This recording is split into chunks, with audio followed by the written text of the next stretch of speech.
currently? Or It was November 22nd in the year 1783 that John Hanson, the first president of the Continental Congress under the Articles of Confederation, continued his eternity in his home state of Maryland.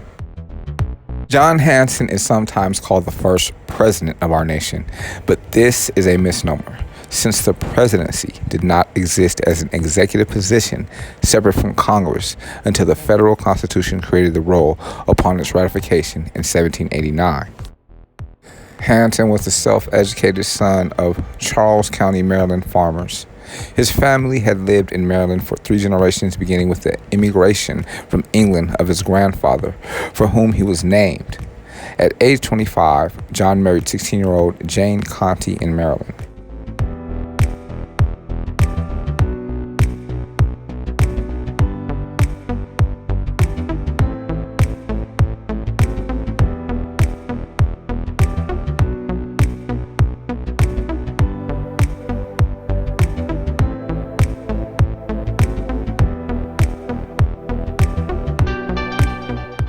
Their lasting union produced 9 children, 5 of whom survived to adulthood. Although their son Peter continued his eternity, killed in action as a Continental soldier at Fort Washington, New York in November of 1776. Hanson's political career began in 1757 with his election to Maryland Colonial Assembly. He returned to represent Charles County again from 1758 through 1763, 1765, 1766, and 1768 through 1769. As colonial British relations frayed, Hanson took a seat in the Revolutionary Annapolis Convention, which took control of the colony from the British in 1774 and renamed itself the Assembly of Freemen in 1776. An outspoken supporter of the Patriot cause, Hanson was instrumental in Maryland's decision to back the rebels laying siege to British-controlled Boston in the aftermath of the battles of Lexington and Concord. Named a delegate to the Continental Congress in 1779, Hanson served that body from 1780 to 1782, including a term as the President of Congress, a position similar to that of Prime Minister in the British Parliament, from 1781 to 1782, during which time the Articles of Confederation were finally ratified and General George Washington defeated the British Army at Yorktown, Virginia. Upon the ratification of the Articles on March 1st in 1781, the Continental Congress became the Congress of the Confederation, or the United States in Congress assembled. Hanson was the first president of that body, but not of the United States.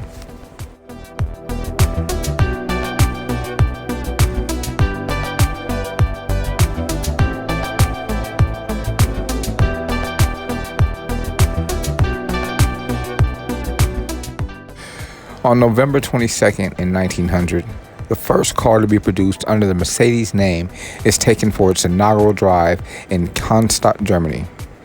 The car was specially built for its buyer, Emil Jelinek, an entrepreneur with a passion for fast, flashy cars. Jelinek had commissioned the Mercedes car from the German company Daimler Motoren Gesellschaft. It was lighter and sleeker than any car the company had made before, and Jelinek was confident it would win races so handily that besotted buyers would snap it up. He was so confident that he bought 36 of them. In exchange for this extraordinary patronage, the company agreed to name its new machine after Jelinek's 11-year-old daughter, Mercedes. In 1886, the German engineers Gottlieb Daimler and Wilhelm Maybach had built one of the world's first horseless carriages, a 4-wheeled carriage with an engine bolted to it.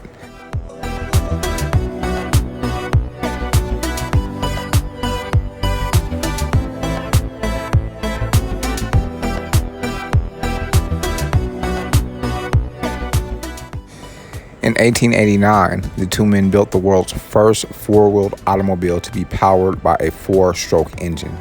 They formed Daimler Motoren Gesellschaft the next year. In 1896, Emil Jelinek saw an ad for the DMG Auto in a German magazine. Then, as the story goes, he traveled to DMG's Kansas factory, charged onto the factory floor wearing a pith helmet, pince nez, and mutton chop sideburns, and demanded that the company sell him the most spectacular car it had. That car was sturdy, but it could only go 15 miles per hour, not even close to fast enough for Jelinek. In 1898, he ordered 2 more cars, stipulating that they be able to go at least 10 miles per hour faster than the first one could. Daimler complied. The result was the 8-horsepower Phoenix. Jelinek was impressed enough with the Phoenix that he began to sell them to his friends, 10 in 1899, 29 in 1900. At the same time, he needed a racing car that can go even faster. Jelinek went back to DMG with a business proposition. If it could build him the world's best speedster and name it Mercedes, he would buy 36 of them.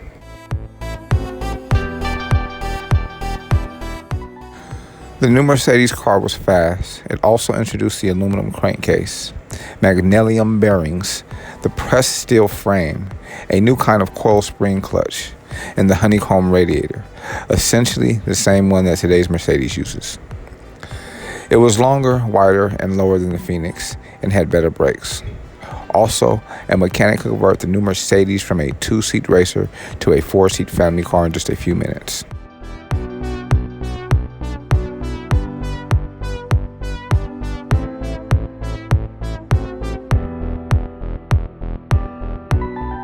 In 1902, the company legally registered the Mercedes brand name.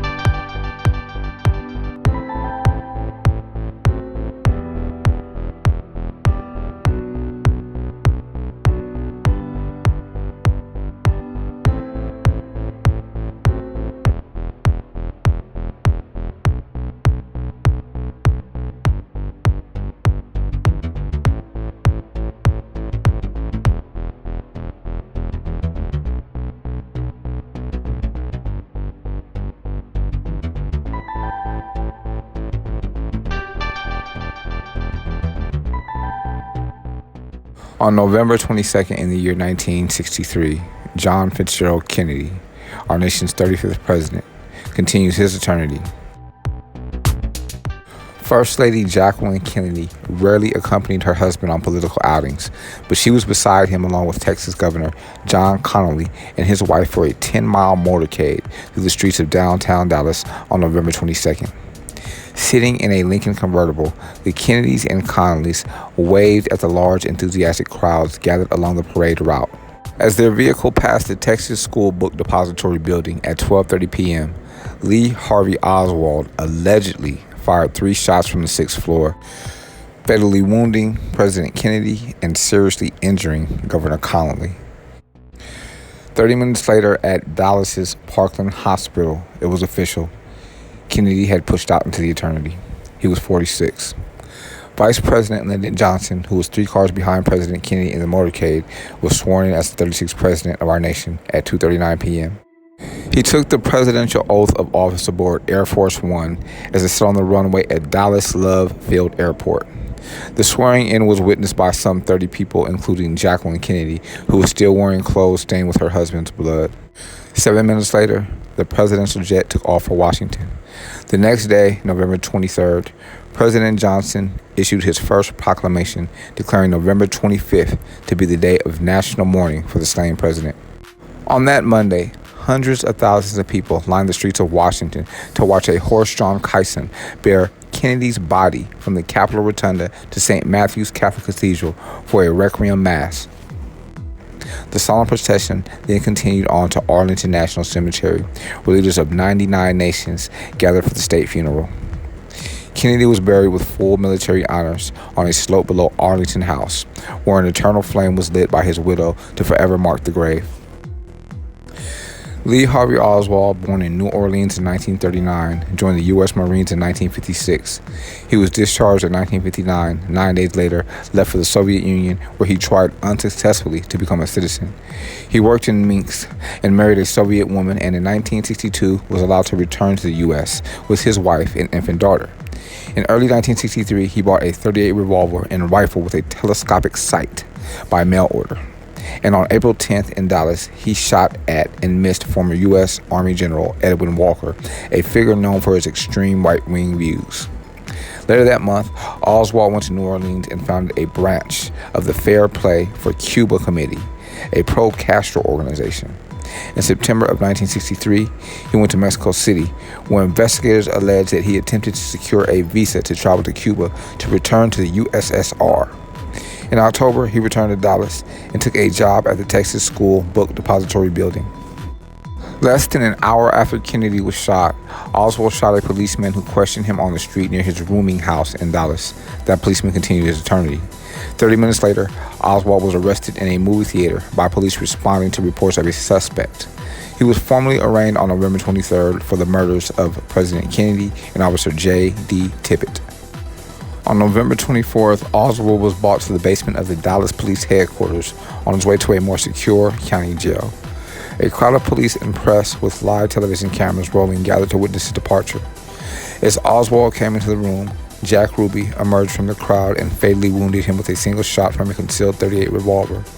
Ruby, who was immediately detained, claimed that the rage against Kennedy's murder was the motive for his action. Some called him a hero, but he was nonetheless charged with first-degree murder.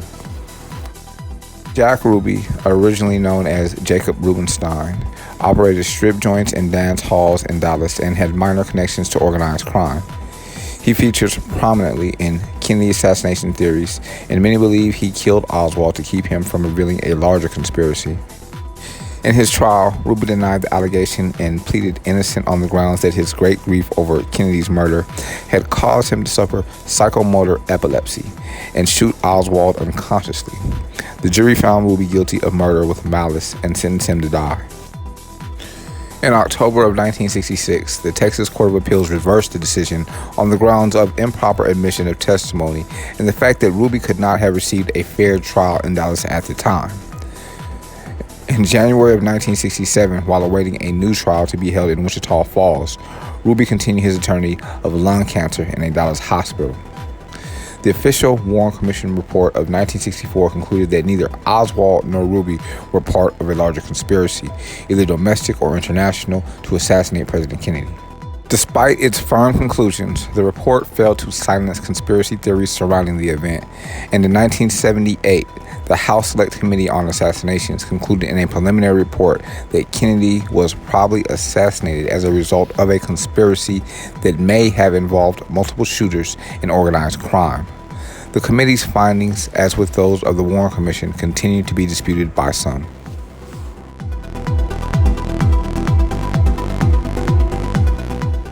It was on November 22nd in 1986 that 20-year-old Mike Tyson knocks out 33-year-old Trevor Berbick in just 5 minutes and 35 seconds to become the youngest title holder ever. "I'm the youngest heavyweight boxing champion in history," Tyson told his manager after the fight, "and I'm going to be the oldest." Tyson's bravado wasn't misplaced. When he walked into the ring to face Berbick, he had won all 27 of the matches he'd fought, knocking out 26 of his opponents. He threw unbelievably hard punches, pineapples, trainer Angelo Dundee called them. Ref Mills Lane agreed. "Everything he's got has good night written all over it," he said. Berbick refused to be intimidated by the younger man's furious arm and decided unwisely, it turned out, to stand up to Tyson instead of boxing him. He didn't bob or weave or even throw punches. He just stood there wanting to show the world that he could take whatever Tyson was dishing out. "I was trying to prove to myself that I could take his best shot," Berbick said. "But he punches pretty hard." Tyson had a plan too. "I wanted to throw every punch with bad intentions," he said after the fight. Quote, "I was throwing, what can I say, hydrogen bombs," unquote. During the first round, Berbick had fought in such slow motion that he looked like he was underwater. Early in the second, Tyson walloped him to the mat with a powerful left hook. The older man bounced up, but Tyson thumped him again. Berbick froze. Then his legs buckled and he fell. The ref began to count while the champ struggled to get up. He lifted himself off the mat twice, and twice his legs wobbled so much that he fell again. He finally made it up, but Lane stopped the fight anyway. Berbick was up, he said later, but to allow somebody to get hit in that condition, that's criminal. Tyson kept his title for 9 more bouts until Buster Douglas beat him in 1990. After that, adversity approached. He was sent to prison for 3 years for rape. Then 5 fights into his comeback in 1997, he bit off a part of Evander Holyfield's ear and was disqualified. He retired for good in 2005. Berbick didn't fare much better. He too spent time in prison for rape. Berbick continued his eternity in Jamaica in 2006 after being found in a church courtyard with chop wounds to his head, according to a coroner's report.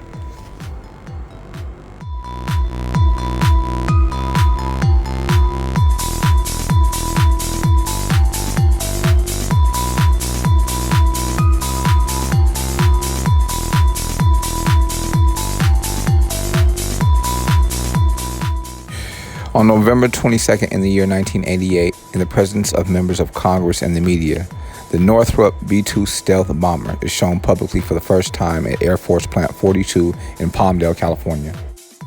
The aircraft, which was developed in great secrecy for nearly a decade, was designed with stealth characteristics that would allow it to penetrate an enemy's most sophisticated defense unnoticed. At the time of its public unveiling, the B-2 had not even been flown on a test flight. It rapidly came under fire for its massive cost, more than $40 billion for development and a $1 billion price tag for each unit. Wow. In 1989, the B-2 was successfully flown, performing favorably.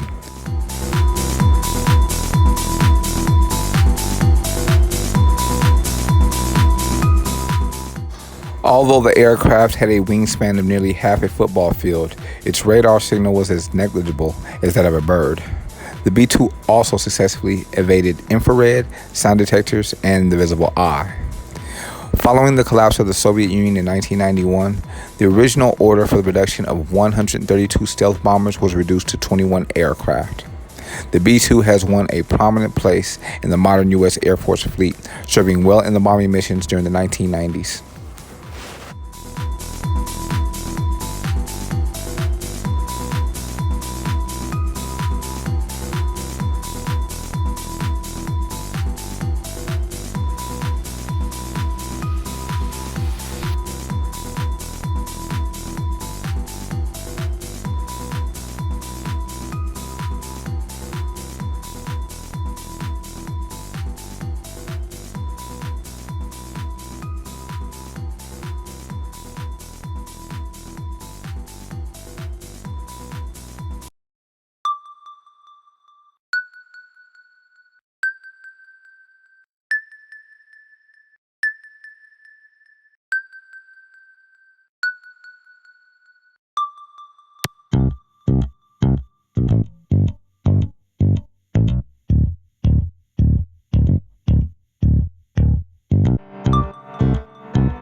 On November 22nd in the year 2005, Angela Merkel is sworn in as Chancellor of Germany. The first woman to hold the position, Merkel emerged as one of the strongest forces in European politics over the subsequent decade. She has frequently been called the most powerful woman in the world and the de facto leader of the European Union.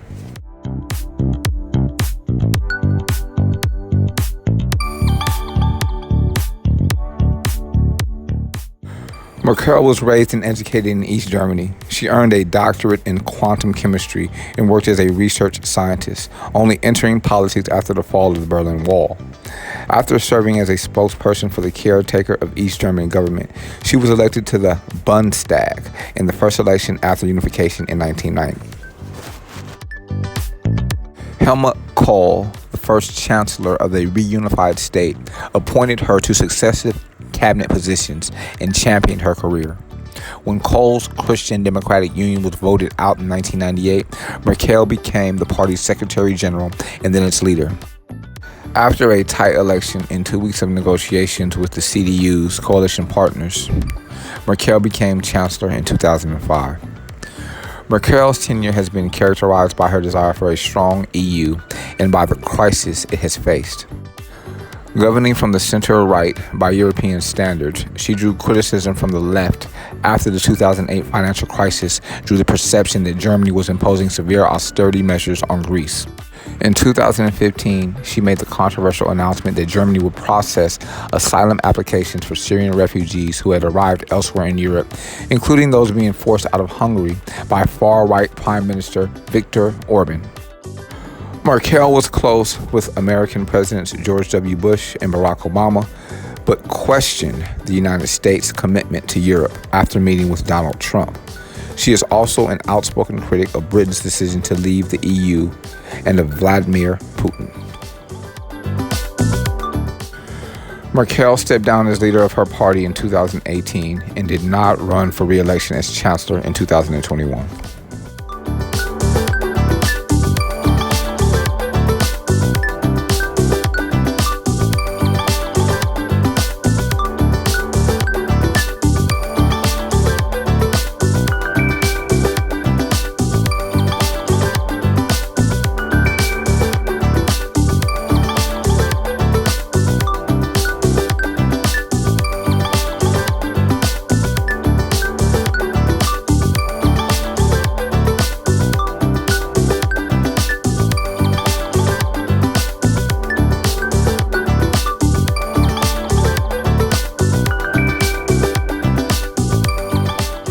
Historic information, the roles, and documents on the file.